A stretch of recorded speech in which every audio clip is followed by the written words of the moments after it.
Making headway, supersizing your business. Sharon Horne-Ellstrom here, and our idiom for today comes from the nautical world, and it is making headway.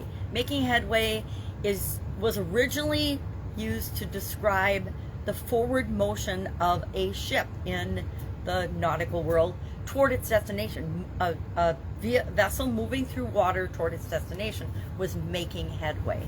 Later on, it was used to describe any forward progress and applied to any type of activity, overcoming obstacles, basically the journey toward what we want.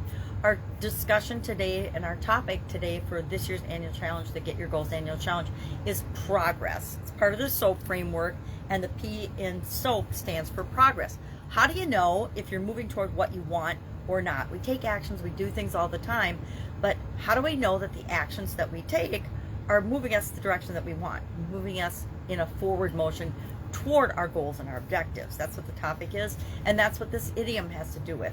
How do you know whether the things that you're doing in your business, the actions you're taking, the initiatives, the marketing programs, the advertising and things are actually getting you the results you want, moving you toward what you want, usually profitability? I have a story about this, and I'd like to take stories from my personal business experiences so that nobody feels like I'm picking on them. I could share a lot of other people's stories, but I think it's best if I share my own stories. So I had a business, it was a manufacturing business, and we had a customer that represented like 80% of our gross sales. Our actual sales for the year came from one multiple unit giant customer. And we thought we were profitable, we were growing year over year, but we thought we were doing well and making progress because we had this great customer. And it wasn't until I actually stepped back and took a big picture look at the impact and the cost that this customer was really having on us in terms of time, energy, effort, management, and employee energy and time, that I realized we weren't really making progress. We were actually losing ground by focusing so much attention, time, energy, resources on this one customer. And as we started to pull back from that and replace them with other customers, we realized that they were our least profitable client, our least profitable customer. And over the course of a year, we ended up letting them go as a customer and replacing the business and the sales volume that they brought in with several other customers that were actually much more profitable, actually 20-30% more profitable initially,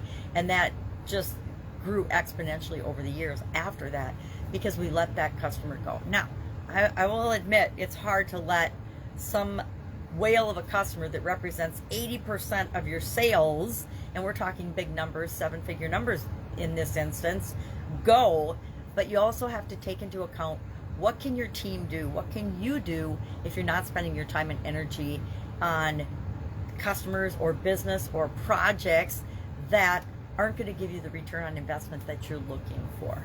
So that's my story about making headway or not making headway. Oftentimes we think we're making headway and we actually aren't. So how do we know? Well, number one, how does it feel? And it wasn't that the numbers were indicating to me that we weren't making headway, because we were growing, we were increasing. But once we let go of that particular business, we grew exponentially. Instead of just growing, 1, 2, 5, 20% month over month, we started to grow exponentially because we had much more profitable people that we were dealing with.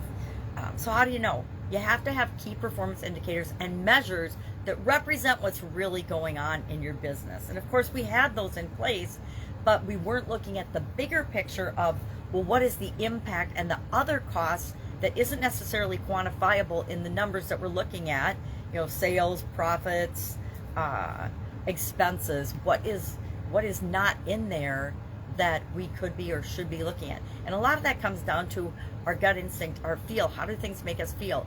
And that customer didn't make me feel good.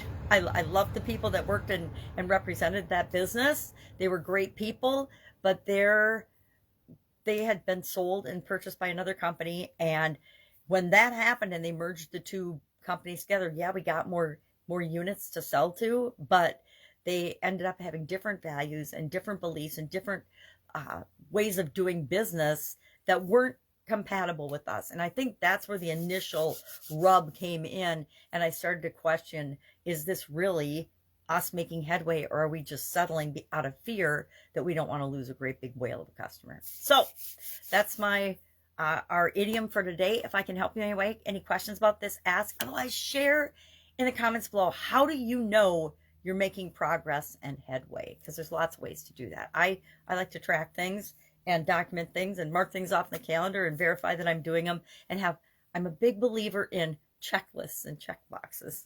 All right, have an awesome day. I'll, of course, see you tomorrow with another interesting idiom. What does it mean? Where does it come from? And how might you use it in your business right now?